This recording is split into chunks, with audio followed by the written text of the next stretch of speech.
الحمدللہ والصلاۃ والسلام علی رسول اللہ۔ دیکھیں، پیچھے ہم نے تجارت کے جو مسائل ہمارا موضوع چل رہا ہے، پیچھے ہم نے دیکھا ہے کہ اگر کوئی گروی رکھ کر قرض لے تو کیا گروی کی ہوئی چیزیں استعمال کر سکتا ہے، اور اس کو کیا حکم ہے جو چیزیں رہن کے طور پر ڈپازٹ کے طور پہ لی جاتی ہیں، استعمال نہ کی جائیں۔ ہاں، اگر قرض دے کر آپ کوئی چیزیں گروی لیتے ہیں تو استعمال نہ کریں، بلکہ اگر استعمال کرنی ہے اجازت لیں، یا کوئی جانور وغیرہ رکھا ہو تو وہ آپ استعمال کر سکتے ہیں۔ لیکن اگر کوئی مکان کی شکل میں آپ نے سیکورٹی کے طور پہ، گروی کے طور پہ چیز لی ہے، کوئی قرض وغیرہ دے کے یا زمین، تو وہ آپ استعمال نہ کریں۔ اگر استعمال کریں گے تو پھر ان کو کرایہ دیں جو بنتا ہے شرعی طور پہ، عرف کے مطابق، حالات کو علاقے کو دیکھتے ہوئے۔ یہ نہیں ہے کہ آپ رسماً طے کر لیں، یا آپ کرایہ دیں ہی نہ، پھر سودی شکل بھی بن سکتی ہے۔ آج ہم ایک چیز دیکھیں گے کہ اگر کوئی باہر سے سامان لا رہا ہے منڈی میں، تو راستے میں ہی اس کو خرید لینا یہ برحال جائز نہیں ہے، منڈی سے آنے سے پہلے، کیونکہ شریعت چاہتی ہے کہ چیز بانٹنے سے لے کر آگے بندے تک، اینڈ بندے تک، شروع سے لے کے اینڈ بندے تک ہاتھ کم سے کم انوال ہو، کیونکہ اس سے چیز مہنگی بھی ہوتی ہے، تو آخری بندے تک واسطہ کم ہو۔ جتنے زیادہ بندے ہوں گے اس میں انوال، چیز اتنی مہنگی ہوگی، یہ بھی اس میں ایک حکمت ہے۔ اس لیے یہ ایک بات ہے کہ جو بندہ باہر سے آ رہا ہے منڈی میں مال، رستے میں ہی اس سے خرید لینا، یہ برا اس کی اجازت نہیں ہے۔ اللہ کے نبی کے دور میں بھی ایسے ہوتا تھا اور منع کر دیا، کیونکہ اس میں کسی کا نقصان ہو سکتا ہے۔ تو اس لیے نہ ہی کوئی شہری جو دیہاتی کا ایجنٹ بنے، جو دور سے بندہ آ رہا ہے، اور جو شہری وہاں کے علاقے کا بندہ ہے، وہ اس سے مال نہ خریدے ایجنٹ بن کے، کیونکہ اس کے کوئی لا علمی کا فائدہ اٹھا سکتا ہے۔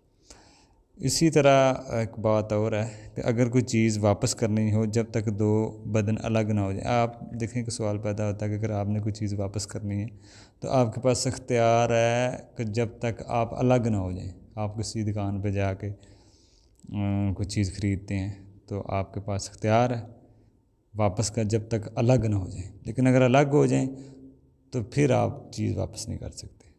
یہ نہیں ہے کہ آپ ادھر ہی، آپ نے سودا کر لیا، پیسے گلے میں چلیں گے، آپ نے چیز لے لی اور وہ بندہ کہ اب آپ واپس نہیں کر سکتے، نہیں۔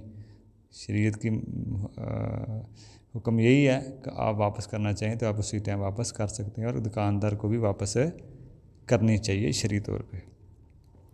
لیکن اگر آپ الگ ہو جائیں، چلے جائیں، دو بدن الگ ہو جائیں، دکان سے چلے جائیں، ختم ہو جائے مجلس جس پہ آپ بیٹھے ہیں، تو پھر نہیں واپس کر سکتے آپ۔ پھر وہ کر لے دکاندار، اس کی مرضی ہے، لیکن آپ کر نہیں سکتے۔ ہاں، ایک شکل ہے، اگر اس میں کوئی خرابی نکل آئی ہے، اس نے دھوکہ دیا ہے، تو پھر آپ کے پاس اختیار آ جائے گا واپس کرنے کا، پھر آپ واپس کر سکتے ہیں، اور دکاندار کو بھی چاہیے کہ اسے واپس چیز کو کرنا چاہیے۔ تو یہ مسئلہ ہے چیز، خریدی ہوئی چیز واپس کرنے کا، ٹھیک ہے نا۔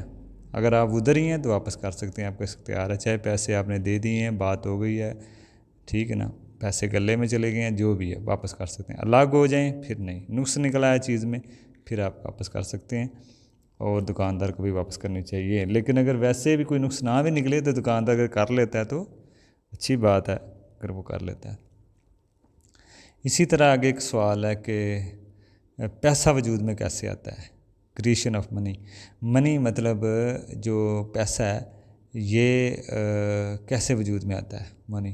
اس کے لیے دیکھیں، قرض کے ذریعے ہی پیسہ وجود میں آتا ہے، ٹھیک ہے نا۔ یہ جو پیسہ وجود میں آ رہا ہے یہ قرض کی وجہ سے آ رہا ہے۔ پیسہ ڈی ویلیو بھی ہو جاتا ہے، جب پیسہ زیادہ وجود میں آتا ہے پیسہ ڈی ویلیو بھی ہوتا ہے۔ تو بہرحال یہ جو ہماری کرنسی ہے، سمجھ لیں یہ ایک دھوکہ ہی ہے، اس کے پیچھے کچھ بھی نہیں ہے، گولڈ بیگ نہیں ہے۔ پہلے کرنسی ہوتی تھی، اس کے پیچھے سونا ہوتا تھا، پھر اس حساب سے وہ وجود میں آتی تھی۔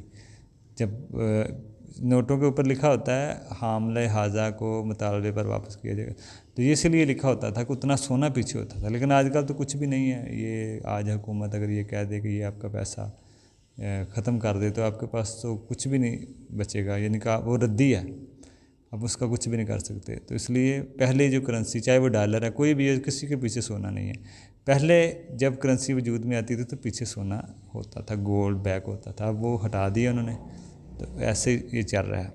تو اس لیے گولڈ کی ایک اپنی ویلیو ہے، گولڈ کی ایک اپنی ویلیو ہے، تو اس لیے اس کے پیچھے کچھ بھی نہیں ہے۔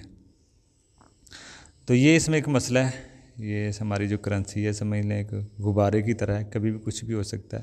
اصل کرنسی گولڈ ہے، پہلے ہوتا تھا اس کے پیچھے سونے کرنسی کے پیچھے، لیکن آج کل نہیں ہے۔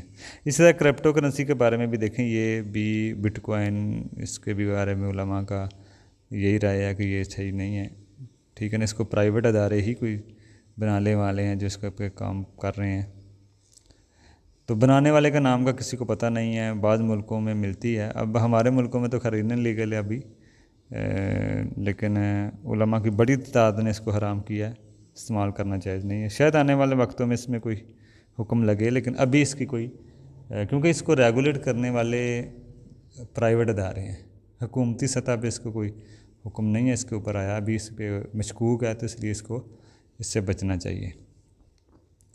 تو اس کے بارے میں اہل علم کی یہی رائے ہے کہ یہ ابھی تو حرام ہی ہے۔ السلام علیکم۔